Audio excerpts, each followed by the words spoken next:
નમસ્કાર, આપ જોઈ રહ્યા છો સ્પાર્ક ટુડે ન્યૂઝ। કેનેડાના કેમ્બ્રિજ શહેર ખાતે ગોકુલધામ વરિષ્ઠ મંડળના સૌ સિનિયર સભ્યો એકત્રિત થયા અને અયોધ્યા ખાતે રામલલ્લાના સ્થાપના દિવસને અનુલક્ષીને ગાયત્રી યજ્ઞ, સુંદરકાંડ, ત્યારબાદ ભજન કીર્તન અને મહાપ્રસાદીનું આયોજન કરવામાં આવ્યું હતું।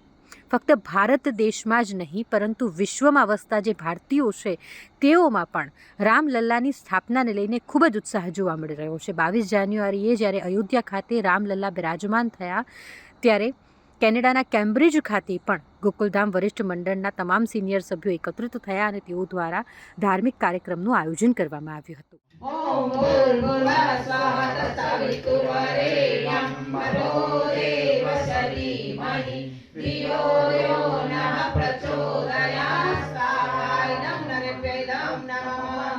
ઓમ ભૂર્ભુવઃ સ્વાહા તત્સવિતુર્વરેણ્યં ભર્ગો દેવસ્ય ધીમહિ ધિયો યો નઃ પ્રચોદયાत्